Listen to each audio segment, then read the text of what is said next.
He thought he was about to humiliate her in front of 300 students. But Professor Daniel Whitmore had no idea he was seconds away from dismantling his own authority. The lecture hall at Westbridge University was packed that Thursday afternoon, the late September sun filtering through tall windows and casting long rectangles of light across the polished wooden floors.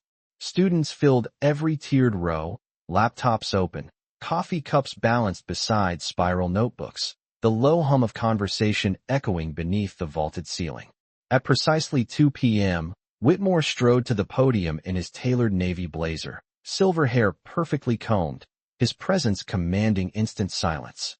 He was known across campus as a calculus legend, a man whose theorems were quoted in academic journals and whose standards left most graduate students trembling. And today, he had something to prove.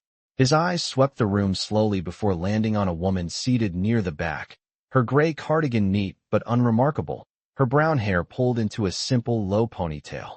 Emily Carter sat quietly with a yellow legal pad instead of a laptop, her pen moving steadily as she reviewed notes from the previous lecture. She did not look like the others. At 34, she was older than most students in the hall.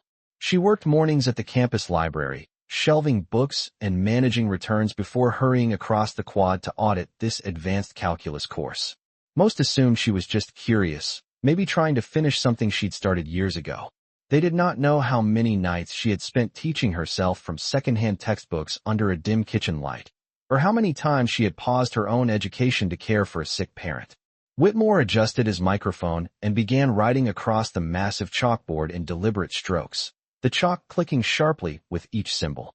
"Today," he announced, his voice carrying easily to the top row, "we will examine a theorem that, quite frankly, none of you are prepared to solve." A ripple of uneasy laughter moved through the room. He continued outlining a dense, multi-layered calculus problem that stretched across the board, variables intertwined with boundary conditions so complex even top students leaned forward in concentration. Then he set the chalk down and turned, hands clasped behind his back. "Perhaps," he said lightly, though the edge in his tone was unmistakable, "someone would like to attempt it." His gaze returned to Emily. A few students followed his stare, recognizing the shift in atmosphere. Whitmore tilted his head slightly. "Miss Carter, isn't it?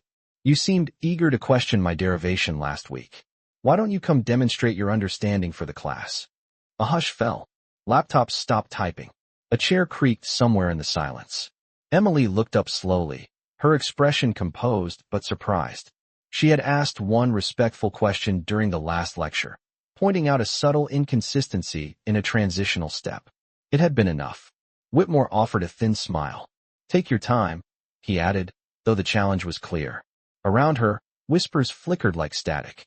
The woman in the gray cardigan, the library assistant, the auditor. Emily closed her notebook gently and rose to her feet. The distance from the back row to the front podium felt longer than 50 feet. Each step echoed faintly on the hardwood floor as 300 eyes tracked her movement. Whitmore stepped aside, gesturing toward the board filled with symbols. "By all means," he said, loud enough for everyone to hear. "Show us how it's done."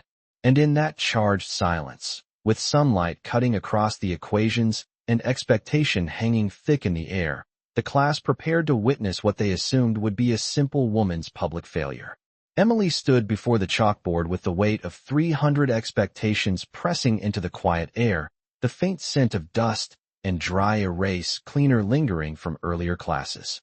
Up close, the theorem stretched wider than she first realized, layers of integrals and substitutions stacked with deliberate complexity. Professor Whitmore folded his arms and stepped aside, his expression patient but sharpened by anticipation.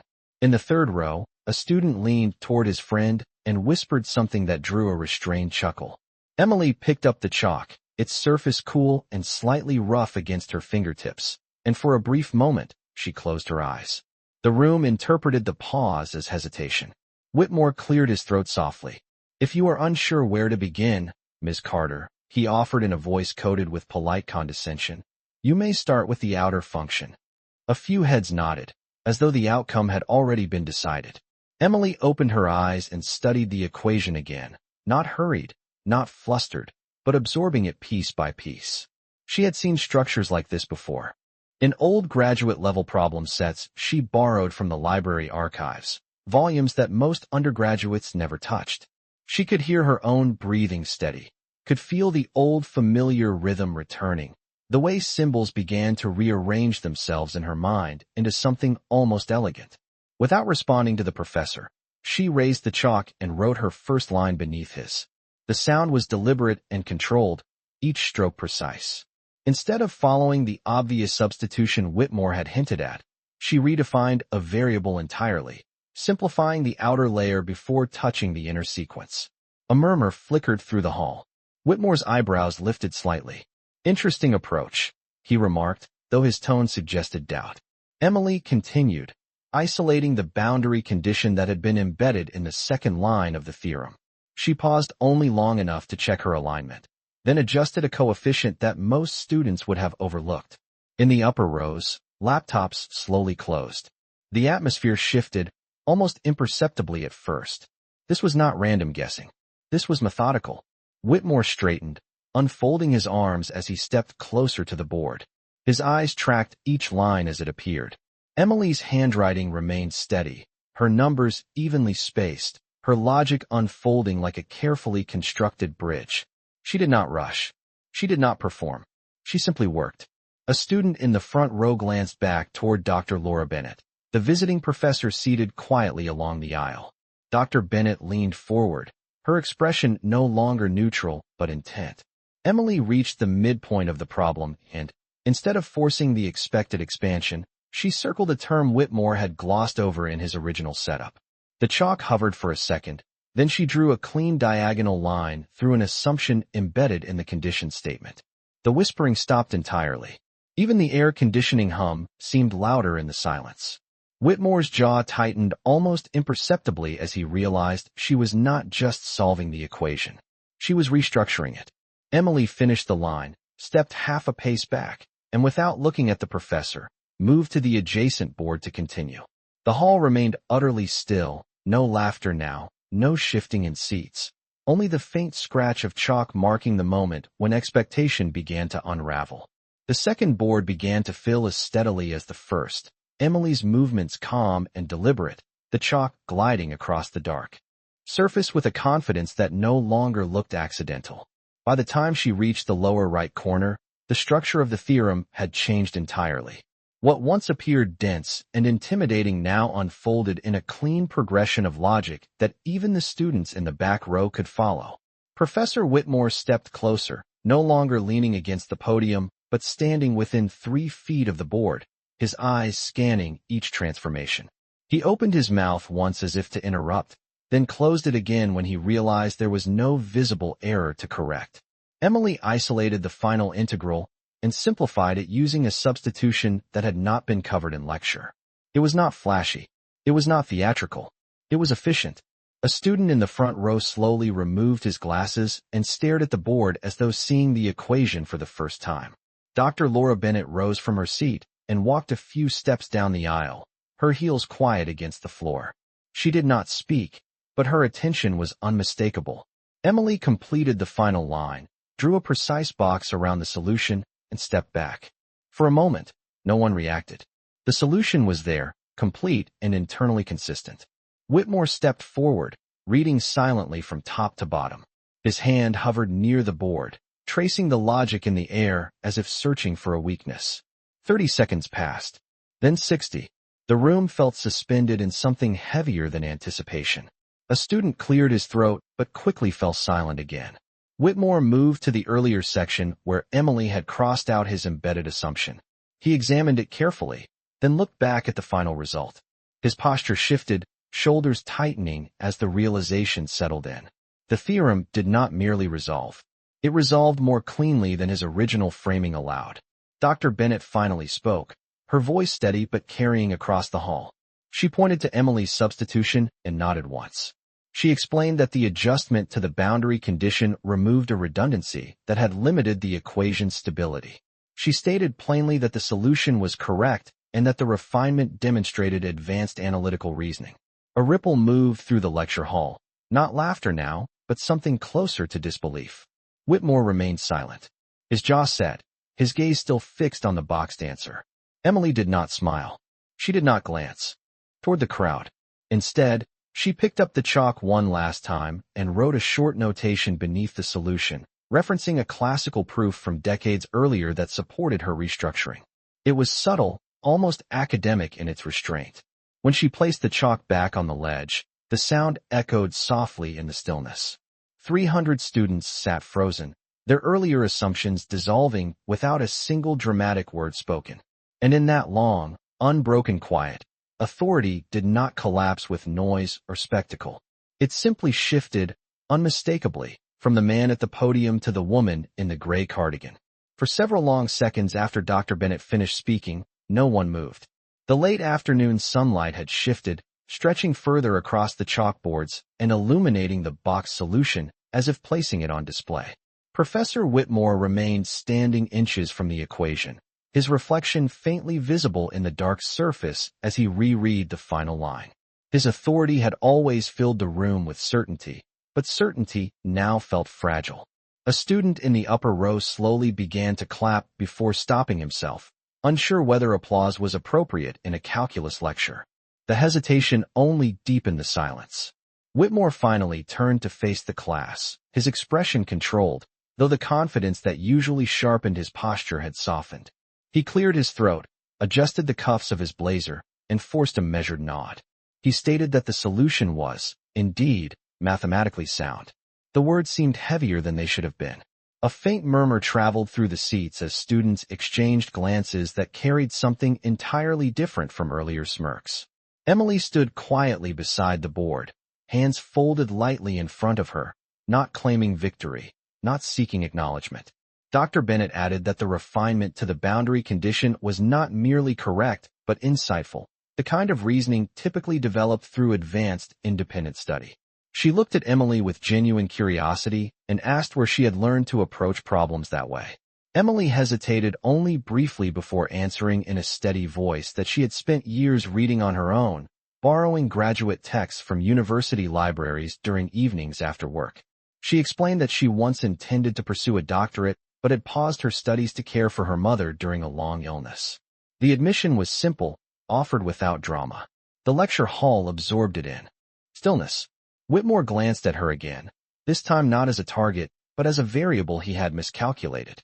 He asked, more quietly now, why she had chosen to audit the course rather than formally enroll. Emily replied that she preferred to listen first, to understand fully before stepping into spaces where she was not certain she belonged. The honesty in her tone left no room for mockery. A student in the front row lowered his gaze, recalling the whisper he had shared earlier. Whitmore turned back to the board, studying the lines one final time before stepping away entirely, relinquishing the space without announcing it. He thanked Emily for her contribution, the phrase sounding unfamiliar in his mouth. The class did not erupt in applause. Instead, it remained respectfully quiet, as if recognizing that something more significant than a solved theorem had taken place. Emily gathered her notebook from the podium and walked back down the same aisle she had crossed minutes earlier. This time, the distance felt different. No whispers followed her steps. No laughter lingered in the air. She returned to her seat in the back row, opened her legal pad, and resumed writing as though the moment required no celebration. And in that restrained return to ordinary stillness, the lecture hall learned that brilliance does not announce itself loudly. Sometimes it waits patiently until invited to speak. The lecture resumed, but it no longer sounded the same. Professor Whitmore returned to the podium and continued outlining the theoretical applications of the theorem, yet his cadence had shifted, the sharp certainty in his tone replaced by something more measured. Students who usually typed mechanically now listened with renewed attention, their glances drifting occasionally toward the back row where Emily Carter sat quietly, pen moving steadily across her yellow legal pad. The earlier hierarchy in the room had dissolved into something subtler, less rigid. Whitmore paused midway through a derivation and, after a brief hesitation, referenced the refinement Emily had introduced. He acknowledged that alternative approaches could yield stronger stability in complex boundary systems. The admission was understated, but it did not go unnoticed. Dr. Laura Bennett observed from the aisle seat, her expression thoughtful rather than surprised. When the clock above the exit clicked toward 3 o'clock, The lecture concluded without its usual brisk dismissal. Students gathered their belongings more slowly than usual. Conversations sparked in low, reflective tones rather than playful whispers. A young man who had laughed earlier lingered near the front, staring at the chalkboard as though trying to understand not just the math, but his own assumptions. Emily closed her notebook carefully and slipped it into her canvas bag. She rose without hurry and made her way down the aisle. This time, a few students stepped aside instinctively, offering space rather than scrutiny. As she reached the door, Dr. Bennett approached her with a polite smile and introduced herself properly. She asked Emily whether she had ever considered publishing independent work or applying for a research fellowship. Emily responded with modest honesty, explaining that she had spent the past decade prioritizing family responsibilities and stable employment, shelving her academic ambitions quietly, but never entirely letting them go.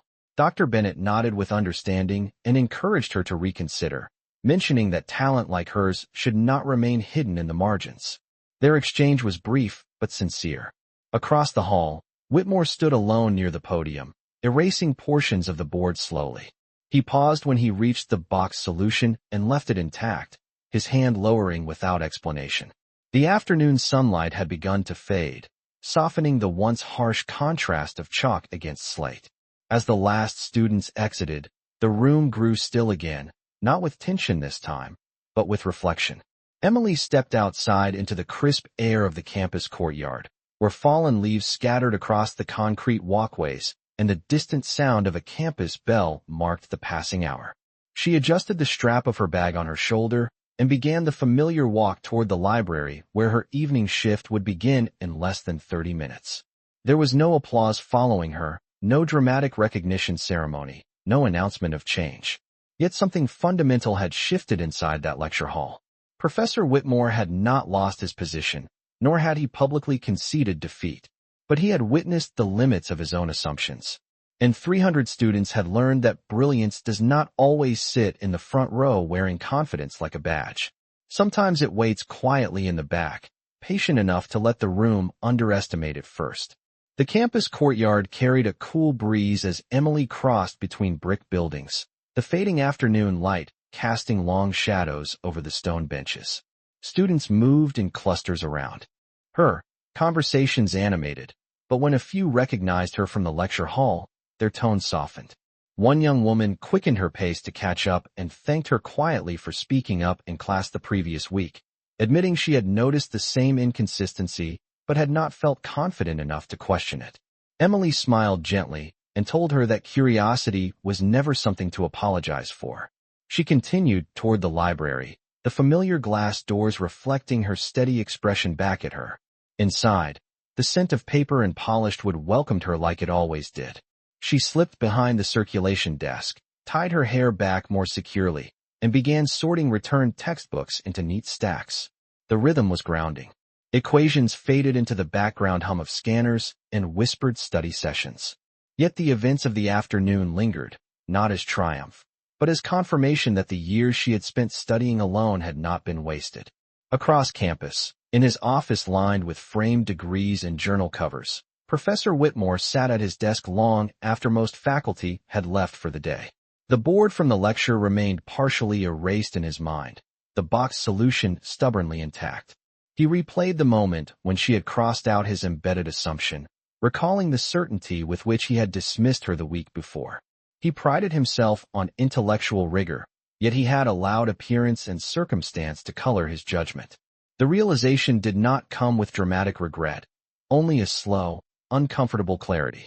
He opened his laptop and reviewed the draft of his upcoming research paper, pausing at the section that mirrored the structure of the classroom theorem. For the first time, he questioned whether a refinement similar to hers might strengthen the argument.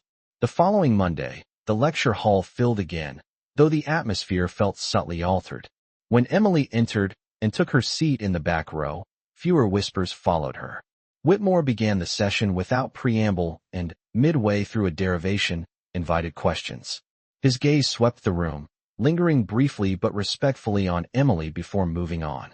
A student raised her hand to challenge a step in the proof, and this time Whitmore listened without defensiveness. Emily did not volunteer to speak. She did not need to. Her presence alone had shifted the standard. At the end of class, Whitmore cleared his throat and addressed the room in a tone more measured than before. He reminded them that mathematics demands precision, not pride, and that insight can emerge from any corner of the room. He did not look directly at Emily, but the acknowledgement was clear enough. As students filed out, several paused near her seat to ask about her study methods, about textbooks she recommended, about how she balanced work and learning. She answered each question patiently, never elevating herself above them. And in the quiet continuity of ordinary days that followed, the lesson extended beyond calculus. It settled into the culture of that hall, where assumptions had once spoken louder than evidence, and where now, curiosity carried more weight than status. Over the next few weeks, something subtle but undeniable settled into the rhythm of Westbridge University. The calculus lecture hall no longer felt like a stage reserved for one commanding voice. It felt more like a space where ideas could stand on their own merit. Emily continued her routine without alteration. She worked her morning shift at the library, carefully organizing research journals, guiding freshmen toward reference sections, and occasionally setting aside advanced mathematics texts that caught her attention. In the afternoons, she walked the familiar half-mile across campus to attend lectures, always taking the same seat near the back, always opening the same yellow legal pad. Yet the air around her had changed. Students who once glanced past her now greeted her with quiet respect. A small study group formed organically, meeting twice a week at a long oak table on the library's second floor. They asked Emily how she approached complex proofs, how she trained herself to recognize flawed assumptions. She never positioned herself as an authority. Instead, she asked them questions in return, guiding them to see patterns rather than handing them conclusions. Meanwhile, Professor Whitmore found himself adjusting more than his lecture notes. He began incorporating open discussion into sessions that had once been strictly structured. When a student challenged a derivation, he paused and listened fully before responding. The shift was not dramatic, but it was real. One afternoon, he requested a brief meeting with Emily after class. The invitation carried no edge, only professional curiosity. In his office, surrounded by shelves of academic volumes and framed accolades, he asked about her long-term plans. Emily answered honestly that she had never stopped loving mathematics, even when life required her to set it aside. Whitmore listened, this time without calculation in his gaze. He admitted that her refinement of the theorem had prompted him to reconsider portions of his current research. The acknowledgement was direct and unguarded. He offered to write a recommendation should she choose to formally re-enroll in the graduate program. Emily did not respond immediately. She absorbed the offer quietly, weighing it not as a triumph, but as an opportunity earned through persistence. Days later, a campus newsletter published a brief note about an exceptional classroom moment that highlighted intellectual humility and academic rigor. No names were sensationalized, no drama exaggerated, but those who had been present recognized the reference. In the lecture hall, Whitmore left space at the board for alternative approaches, a silent reminder of the afternoon when certainty had been tested. Emily continued to attend, continued to listen, and occasionally, when appropriate, raised her hand.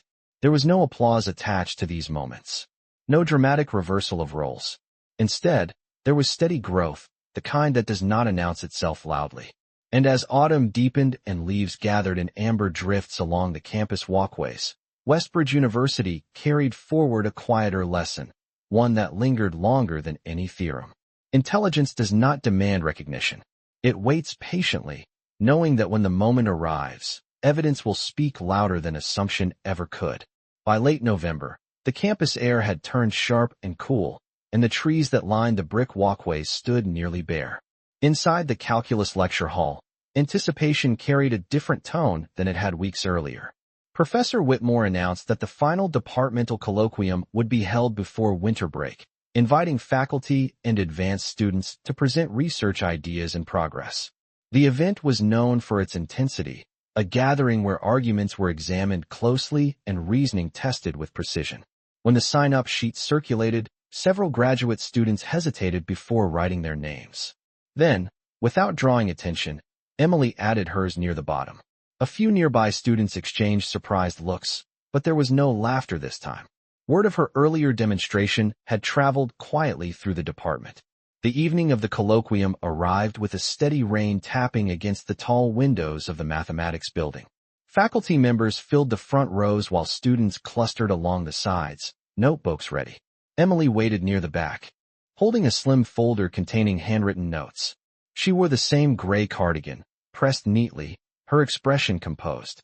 When her name was called, she walked to the front without hesitation.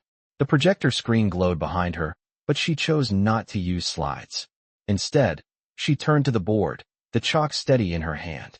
She outlined a refinement of a stability model related to boundary condition constraints, building carefully from foundational principles before advancing toward her proposed improvement. Her voice remained calm, measured, each explanation clear enough that even those unfamiliar with the earlier lecture could follow. Questions came quickly. A senior professor challenged her assumptions. Another asked about practical application. Emily listened fully before responding, acknowledging limitations while defending her logic with structured clarity. There was no arrogance in her tone, only thoughtful reasoning. Professor Whitmore watched from the side of the room, arms folded, not in skepticism but in concentration. As she completed her presentation, she turned back to the audience and invited critique rather than praise. For a moment, the room was silent. Then Dr. Bennett spoke first, commending the originality of the approach and noting its potential for publication with further development. A quiet murmur of agreement followed. Whitmore stepped forward next. He did not exaggerate his words. He stated simply that the work demonstrated the discipline and insight expected of advanced researchers. The acknowledgement carried weight precisely because it was measured. When Emily returned to her seat, there was no applause erupting through the hall, only a collective stillness that signaled respect. Later, as the rain eased outside and attendees gathered their coats, several faculty members approached her to discuss possible mentorship and formal enrollment options. The evening ended without spectacle, without dramatic reversal, yet the shift was undeniable.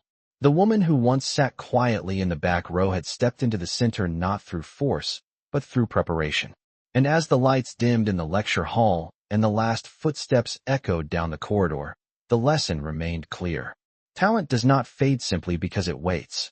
When given space, it reshapes the room around it. Winter settled fully over Westbridge University, laying a quiet stillness across the campus lawns where frost traced delicate patterns along the grass each morning. Inside the mathematics building, the final weeks of the semester unfolded with steady purpose. Emily Carter continued to balance her library shifts and coursework, but something within her had shifted from quiet endurance to deliberate direction. After the colloquium, she had submitted a formal application to re-enroll in the graduate program. The decision had not come from pride or validation, but from clarity. She no longer questioned whether she belonged in those lecture halls. She understood that belonging was not granted by appearance or assumption, but earned through preparation and perseverance. Professor Whitmore observed the change with thoughtful restraint. In lectures, he invited broader discussion and acknowledged multiple methods with visible openness. When he referenced advanced refinements related to stability models, he cited recent collaborative insight without singling anyone out unnecessarily. The gesture was subtle but meaningful. Students followed his example. The culture within the hall grew less rigid, more curious. Questions were asked without fear of dismissal. Ideas were examined without immediate judgment. On the last day before winter break, snow began falling lightly outside, soft flakes drifting past the tall windows as the lecture concluded. Whitmore gathered his notes slowly, then paused before dismissing the class. He spoke not about grades or final exams, but about intellectual humility. He reminded them that the pursuit of knowledge demands more listening than speaking, more evidence than ego. His gaze moved across the room, briefly resting on Emily in the back row, not as a target, not as a spectacle, but as a colleague in the making. When the bell rang, students filtered out quietly, their boots squeaking faintly against the polished floors. Emily remained seated for a moment, watching the snowfall gather on the quad. She thought of the years she had spent shelving books late into the evening, studying after midnight in a small apartment lit by a single desk lamp, holding on to equations as if they were promises. She had never needed applause. She had needed opportunity. As she stood to leave, she passed the chalkboard where new equations replaced old ones, where the box solution from weeks ago had long been erased. The moment itself had not remained physically visible, yet its impact endured in the tone of every discussion that followed. Outside, the cold air met her with a crisp reminder of change. She pulled her coat tighter and walked across the courtyard, footsteps steady, breath visible in the winter air. Behind her, the mathematics building stood quiet against the gray sky, its windows glowing faintly with light. Inside those walls, assumptions had been tested and corrected without spectacle. Authority had shifted without confrontation. And a simple woman who once sat unnoticed in the back row had reminded an entire hall that brilliance does not announce itself with noise. It reveals itself through substance. And on that campus, as snow continued to fall in soft silence, the measure of intelligence was no longer appearance or position. It was humility, proven in chalk and quiet resolve.